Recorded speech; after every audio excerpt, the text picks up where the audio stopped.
So, ayan guys, ang ating pagkain. So, siya kumakain din siya sa tabi ko. So, ayan. Sa kanya ito guys. So, hihingi pa rin ako. Eh, syempre, dami naman yun. Sobra ng kanin. Ah, imo niyo? Ari ako niyo, bago. So, imo na siya. So, ayan guys. Lord, thank you sa pagkain. Kain tayo guys. Sarap ng uga. Uga kasi tawag nito sa amin. Ito yung tuyo sa inyo, sa Tagalog. Init. Mamit siyang ano? Ay, ka nagbuwa ng sasawan. Gusto ko may ano ka, ang pag-asin. Sasawan? Sinasawsaw ko may upan ko. Ay, o nga pala. Iyan ano. So, yan, kinuha ko lang sandali yung aming, ano guys, yung aming sasawan na, ano. So, ngayon, dito natin ilagay. Mas malaki pa yung lagayan ng suka kaysa lagayan ng tuyo. So, ayan. Hindi ko kasi pwedeng ilagay dito yung suka guys kasi baka hindi ko maubos. Talagang hindi ko naman maubos guys. So yung iba makakain pa. Pag nilagyan ko yan ng suka mamaya yung iba hindi na makakain. So ayan, share kami dalawa sa suka. May suka ka man. Pakialaan. Yun naman na yung organic. So guys. So kain na tayo guys. Medyo marami-rami nga yung ating kanin guys ah. Yun. Siyempre hingi tayo ng ito. Gusto ko magkamay kaso lang nag-ano na ako. Huwag na, magkutsara na lang ako. Kaunta.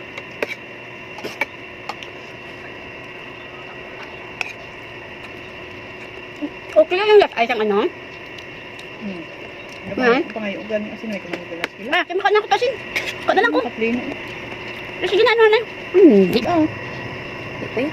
sa YouTube ya. Oo. Nakaon sa glass. Minuto ko na yan pag makabalik ka. Very na off. Nawala na lang sa edit-edit. Huwag na ina-off yan yung kamera. Tapos ay tuda kong timpla ba. Ginungod ko man gisadya ko na tabang yung pagtimpla ko guys kasi lagi na lang nagre-reklamo siya maalat daw. So mas mabuti na yung siya na magdagdag ng asin.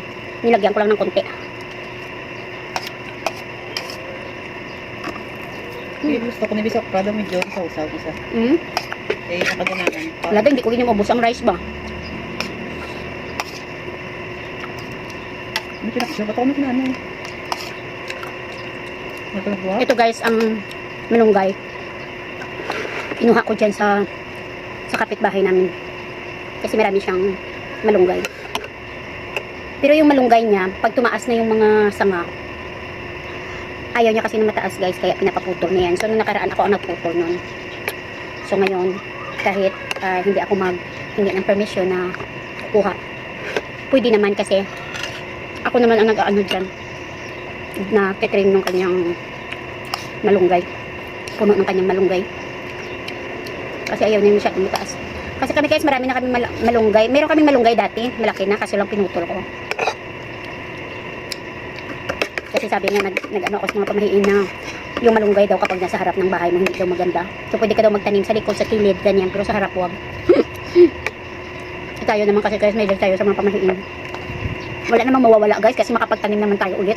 Nandun yan sa gilid, may tanim ako dun sa gilid ulit. Diba? Maganda kasi pag marami kang malunggay. Tapos sabawan mo lang ng kunti, lagyan mo lang ng kung ano-ano, ayos na. Ulam na. Diba, Bort? Kaya kasi naman. Namit siyang uga ba? Sarap ng ano guys. Tuyo. So, kung anong pangalan na isda dito sa inyo. Ayun. Ayun. Sarap. Hindi maalat. Hindi masyadong maalat ba.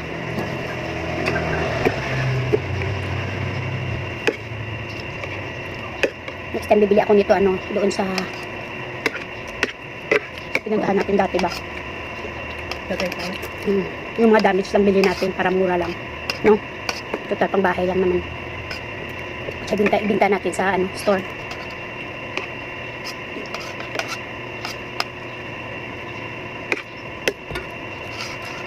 Sabi ko yung bracket at yung init na uga-uga.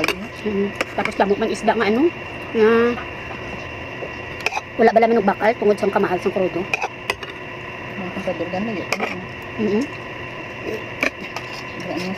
Ako talaga guys, sa totoo lang, di talaga ako palakain ng laswa. Kung minsan nakikisabay na lang ako, kagaya nito, nakikisabay lang ako, pero hindi ako pa talaga palakain ng laswa guys. Hindi ko gulay na kinakain ko, yung may gata. Lauoy. Hilig ako sa gulay na may gata. Kasi noon, bata pa kami guys, wala kaming ulam, marami kaming mga papaya na tanim, yung ginagawa namin. Tapos itong malunggay, meron naman kaming mga tanim na malunggay. Kasi pag sa probinsya kasi guys, mga gulay-gulay, madali lang magpatubo. Tsaka marami, pwede ka rin maghingi sa kapitbahay. Dito kasi guys, lahat kahit kunting papaya pa na maliit pa lang, may presyo na. Ayun, so nung nandun kami sa probinsya dati namin, sa South Cotabato, yung guys, pag wala kaming ulam, kukuha lang kami ng papaya. Tapos hihiwain namin yan na manipis. Hindi naman masyado manipis. Tapos lagyan namin ng gata. Pakuluan namin yan ng gata. Yun lang kasi walang pakuluan namin ng gata. Tapos lalagyan namin ng malunggay. So yun, ulam na. Ganun lang, walang sahog, walang walang mga ano-ano na mga isda, Pag merong daing na yung hiniwa ba na daing, yung malapad, yun, nilalagyan namin, pinakas, sa tawag sa amin sa Ilonggo. Pero pag wala, usually talaga yun naman lang ang ginagamit namin. Papaya, gata, tsaka malunggay lang. Yun, sarap kainin. Tapos lagyan mo lang siya ng pampabango yung tanglad. Yun lang, ulam na yan. Basta may gata. Ang gulay kasi pag may gata, okay na, sarap. Nakatatlo na ako sa uga. Hindi kasi maalat yung uga, guys. So, itira mo na lang yung mamaya sa ugto mo. Ha? Kaya hindi naman ko na. Takpan mo na. Para mamaya na yan ito. Ayun, mamaya niya na. Mamaya yan na ulam mamaya. Sabaw. Ayan. Sa'yo yan. Hala, nakasampaw. Kasi sabi nila guys, pag kumakain ka daw, huwag mong isapaw yung plato. Hindi daw yun maganda. Pamaliin na naman. Hindi. Wala namang mawawala guys kapag sumusunod tayo. Tangis na, makaraga na.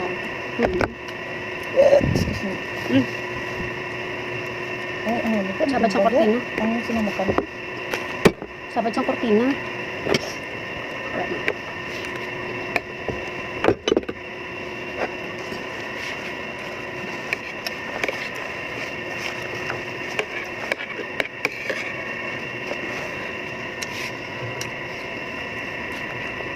Tama na ako sa wala, nakatatlo na ako.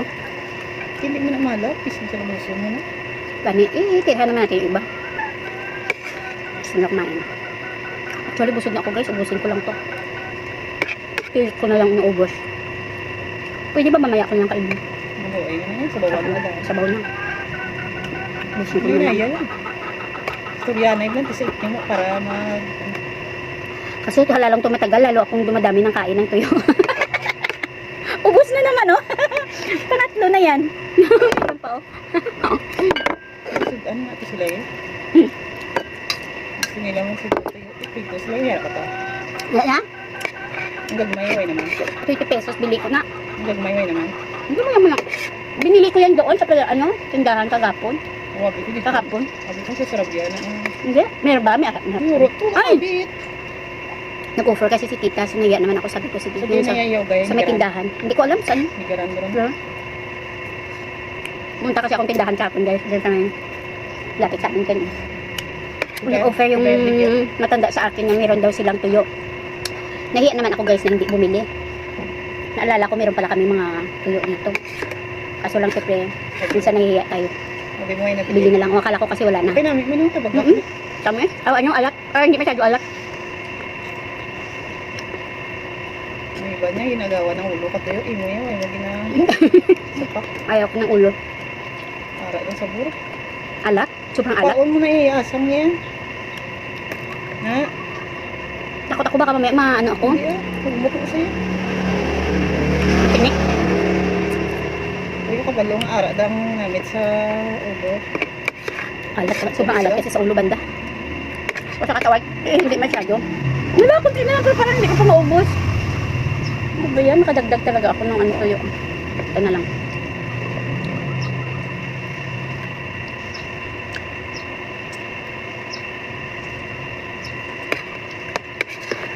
Kunti na lang.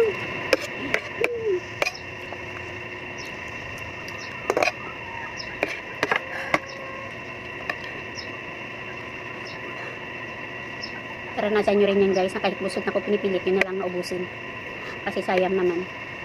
Eh mamaya pag, hindi ko naman masabi na mamaya muna, dandahanin lang, maya muna. Eh kasi pag tatagal na ito, hindi na talaga ako, wala na talaga akong ganang kumain yan. Kaya dinidiretso-diretso ko na. Kaya nasansubok na lang yan. Okay. Alas. Bye-bye.